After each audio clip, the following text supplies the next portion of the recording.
Let me introduce you to our next guest. Nearly 40 years ago, Robert Longstaff worked for the Ministry of Agriculture, Fisheries and Food, studying the effects of pesticides. This had a big impact on Robert, and he decided to pursue organic gardening to a higher degree. Today, he not only tends to his own organic vegetable beds, but is also involved in trialling, seeds and working with heritage seed libraries, which we'll find out a little bit more about in a moment or two. We first met Robert, of course, on this show a couple of years ago when he came in to talk about his woodworking business, but today his life is taking him in a very different direction as he looks to share his passion for organic gardening with the rest of us here across Oxfordshire. Welcome back. It's lovely to have you back in the studio, and very exciting sort of couple of years, I guess, where you have taken a change of direction, but equally enthralled in this new project. Yeah, it's different, but it's the same. I mean, the same passion goes into the things that we produce in the garden that we produce in the workshop. And it's down to quality of what we're doing and interest in what we're producing. I'm going to talk a little bit about the project that you're launching in a minute or two, but take us back to when you suddenly saw the light, as it were, towards organic gardening and what it was that really captured your imagination. Well, I had a finished degree in applied biology and managed to get a very nice job from my point of view, working with the Ministry of Agriculture, as you say, working largely on bird populations and wildlife populations and how they were being affected by farming and pesticides. And from my point of view, you don't have to see too many things that you're picking up dead from the early trials, particularly in the early 70s with the organophosphates, phosphates that you really don't want to eat what's in that field. I know things have moved on a lot now, hopefully, but you still have no control over what's happening with that. So I started growing organically nearly 40 years ago, and we've raised enough for our own family, and we just found more and more people interested.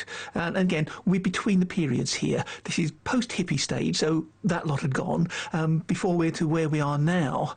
So it wasn't quite so in favour growing organically. It's been a bit in the doldrums for quite some of that time. Was it quite hard then to really learn where to go and what the best advice to take on board was, or were you teaching yourself at this point? Because now everywhere you turn there's advice on how to grow your own organic veggies in flower pots, buckets, window boxes, you name it. Indeed so, and some of it better than others, I have to say. But yeah, then I was working with a lot of country people that had worked in this way, and you've only got to think we're only about 100 years back before that's the way it was done. The petrochemical blip is, this 100 years or so, and it will be a blip on the planet. It can't be anything more than that because it's not sustainable as it stands. So yes, I have people that used to work in that way, and to do organic, non-organic fertilisers was a novelty. So I learnt from the older people.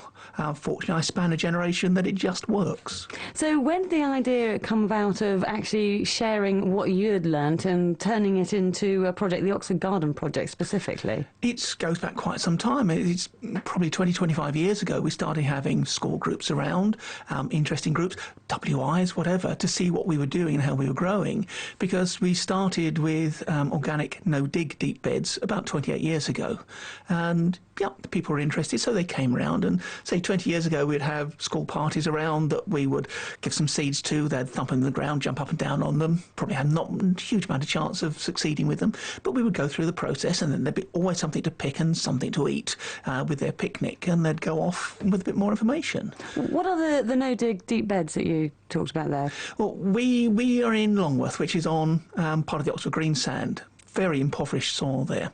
So we have raised beds, which are usually wooden based, but there can be almost anything to raise the beds. And we put a lot of organic matter into that to improve the life of the soil. We don't garden for the plants, we garden for the soil. If we look after the soil, the plants know what to do. So they're going to do their bit. And the no-dig system we've been running for quite some time on most of our beds now is that nature doesn't dig.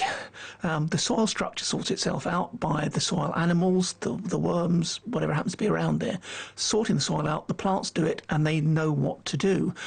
We've been told for umpteen generations that every autumn you've got to be in there, you've got to dig it all up. So you spend all year getting it lovely, and then at the end of the year you dig it all up, turn it all over, lose all the air and all the moisture pockets, let all the minerals leach out of it, and do a lot of work at the same time. But if you are continually feeding those beds, not walking on them so you don't compress them, they become lighter, more open, can absorb more moisture, the soil life proliferates, and it's actually, we find, very much more productive soil than the dig soil. You've only got to dig a little bit over and see how many weeds are on it just after you dug it to see the difference. Now, you've been working not just with the growing of the crops and the vegetables, but also the entire cycle of their existence, from planting, from their seed state, all the way through to preparing them for the table, and beyond, what to do with the leftovers as well. Yeah, we've been very lucky. We've made a lot of contacts recently. So both Yvonne and I are master composters for Oxfordshire. There's about 40 of us around the county now. This is part of Garden Organic, which is the main organic gardening charity. And in this area, it's handled by WRAP in Oxford, Waste Resource Action Programme. And we go out and we tell people how they should compost, why they should compost, where the problems are, how to make it better and not the usual smelly sludge that people do get. So we do that. So we're into soil preparation. Then, yes, we do seed trials with modern companies like Thompson & Morgan, but also we're very heavily involved with the Heritage Seed Library. We then show people how to grow it. We then show people how to harvest it. We then show people how to cook it. And again, we're involved again with the government, local government here, with the Love Food Hate Waste campaign. So we're showing people how to cook. We're involved heavily with the WI on both cookery and cooking with leftovers. The problem is that you can't cook with leftovers if you don't cook in the first place. So our message is more get people cooking anything, and then you can worry about where it goes. And then we're back into the what can you do with recycling that, and also composting it again, and you're back into the cycle. It must be a very interesting experience doing a shop with you and your family as well, because I bet you look at food in a completely different way to most people. Yeah, the one thing I hate about shopping is the lack of variety. Yes, it's there all year, but do I necessarily need to put strawberries on my trifle at Christmas? My feeling is very much no. It's not so much local, I think, as has got to change in what it means. We can't keep transporting food around the world in the way that we do. It's just not viable with the oil doing what it's doing. So it's got to change from that point of view. And although there's been a recent study that says organic food is no better for you than anything else, well, no, because the stuff you buy from the shops have been pumped full of all sorts of things, vitamins which are good for you, but a lot of other things which aren't so good. But it's also the fact that it hasn't travelled. The taste is always different. And the variety is there.